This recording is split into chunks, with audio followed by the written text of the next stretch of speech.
Matapos tayong pagbintangang binangga natin barko ng China, sinampahan naman nila ngayon ating mga barko.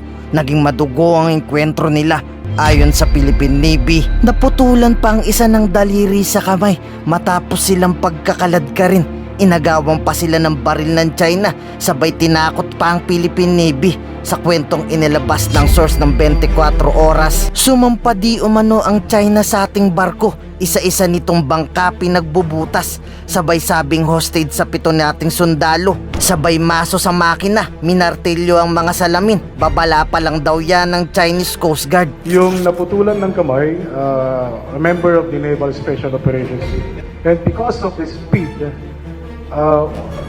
pumatong yung forward portion ng Coast Guard, Chinese Coast Guard reef doon sa reef ng tropa natin.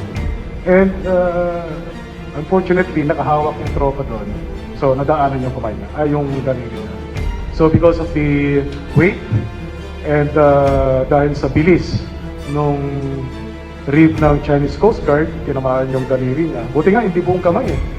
Swerte rin siya dahil nakahawak siya ganyan. So, tinamaan dito. Kaya naputol siya. Itong this is the first time na nakitahan po natin yung Chinese Coast Guard na nagdala ng mga bolo, ng mga sibat, ng mga kutsilyo. No? On the other hand, yung tropa po natin, wala tayong dala ng mga ganon. No? And we mentioned that yung mga baril na dala natin were disassembled and naka-gun case siya. Naka-gun case. Because we were transporting this to LS-57. So wala tayong armas na dala. No? Na bladed weapons or whatever. Pero yung Chinese, yun po yung ginamit nila na pangsira, pangbutas dun sa mga rib natin, sa mga rubber boats natin. No? Kitang-kita po, meron po kaming mga videos na hawak. And we saw in the video how the Chinese even threatened our personnel by pointing their knives at our personnel. Despite this, lumaban po yung ating mga sundalo. No? Lumaban po with their bare hands. No? With their bare hands. Makikita nyo po, tinutulak nila yung rib ng kalaban ng Chinese Coast Guard palabas. No, palayo. They were preventing the Chinese Coast Guard from hitting them with their bolos, their machete, and other bladed weapons. No? Kaya ako po ay hangang-hanga sa ating mga sundalo. Despite the absence of weapons or certain items to defend themselves, ay lumaban pa rin po sila. No? Gusto ko pong tanggalin yung impression na yung mga sundalo po natin ay hinayaan nila yung mga Chinese Coast Guard na kunin lamang yung ating mga kagamitan, sirain yung ating mga boats. No? Hindi po natin hinayaan sila. No? Lumaban po tayo. But then again, may mga limitations po tayo. Because, number one, no, we were outnumbered. Yung dalawang rib natin, ang katapat niya, 8 na ribs ng Chinese Coast Guard. No? Hindi lang po ribs, may mga steel hull na mga boats pa rin sila na binabangga doon sa ating mga ribs. No? So, talaga pong hangang-hanga ako sa sundalong Pilipino, sa ating mandirigma, mandaragat, pati na rin po yung ating mga Coast Guard because of the restraint that they practice. No? Dahil napakalapit po noon yung pinangyarihan nito dun sa LS-57. And as you all know, LS-57 is also armed. No? May mga armas po tayo, but we did not use those. No? We did not use those because our objective is that while we want to bring supplies to our troops following international laws, no? Our objective is also to prevent war. Ayaw po natin na magkaroon ng gera. Okay. Thank you. Thank you very much, sir, for the answers. Next question. Baril po ito at ilang piraso at saka sa totoo po bang nagkaroon ng hostage sila yung Coast Guard ng Hindi po natin tinatawag na hostage yun, ano? Hindi tayo hinostage. But the Chinese were able to board rigs, no? Yung rigid hull inflatable boats, no? Yung isang rib natin ay inipit nila, no? Marami po kasi silang mga dineploy na mga ribs nila. So, yung isang rib natin, inipit nila, no? And then sa kanila binord, no? But of course, yung tropa natin tried to prevent them. So, may mga nakuhang mga baril, no? May mga nakuhang mga iba pang equipment. Sinira yung ating mga equipment on board, pati yung motor natin, no? At tinusok rin binutas yung ating rigid hull inflatable boats. So our action now is that we are demanding that the Chinese return our rifles and our equipment, no? And we are also demanding from them to pay for the damages that they have caused, no? Babayaran nila po yun. Dahil hindi po tayo papayag na ganun lang na sisirain nila yung ating mga kagamitan at kunin lang nila, no?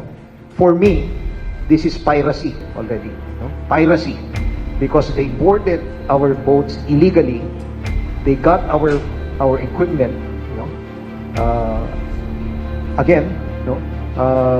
Parang mga pirata na po sila dun sa mga ginawa nilang actions. Kahanga-hanga po yung ginawa ng ating mga kasundaluhan at yung ating mga Coast Guard dun sa latest na RORE na mission na ginawa po natin.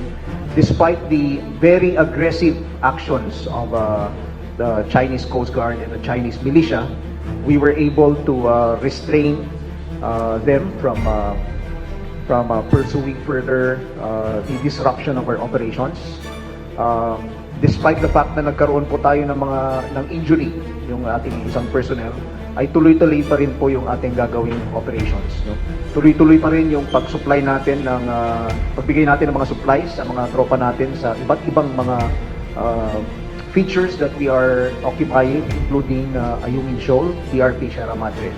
It is our right, it is our obligation to do that. And moreover, ay talagang tuloy-tuloy pa rin ho yung ating pangserbisyo sa ating mga mangingisda so that they will be able to fish in our exclusive economic zone. Meron po tayong bagong motto na pinopromote po, no? And this is our seas, our rights, our future.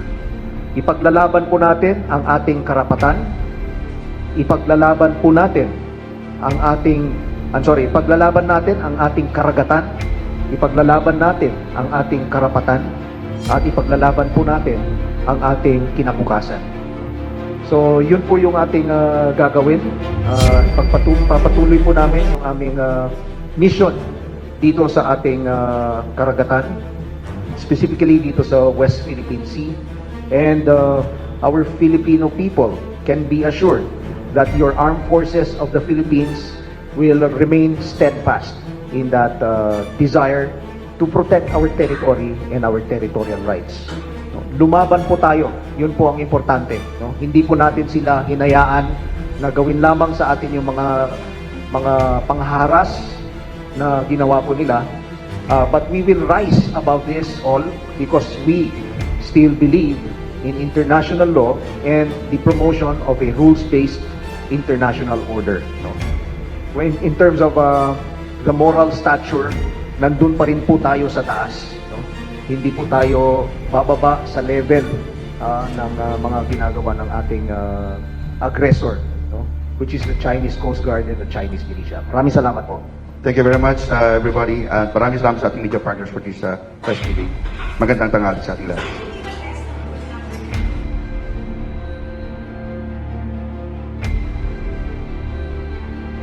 Pero sa sobrang tindi ng nangyari, dapat na daw i-activate ang Mutual Defense Treaty ng Pilipinas para makaresback ang Amerika ayon sa war analyst. Malinaw na daw kasi na hindi na ito isang uri ng pagbabanta, kundi pag-atake na sa militar. Ano pang gusto nilang mangyari? Kapag nag-board sila doon sa BRP Sierra Madre, ibig sabihin gusto nilang sakupin ang teritoryo ng Pilipinas. Kapag nangyari yan, ibig sabihin kailangan na natin i-invoke yung Mutual Defense Treaty. Kahit walang armed attack, that is a direct occupation. a direct invasion. Any arm attack that could trigger the mutual defense treaty is not limited to kinetic action, meaning the use of force. It could be any actions that could cause damages to properties, injuries, and death to uniformed service personnel. Ngayon, ikaw, bilang Pilipino, ano ang masasabi mo at reaksyon sa balitang ito? Mag-iwan ka ng komento sa ibaba at atin pong babasahin isa-isa.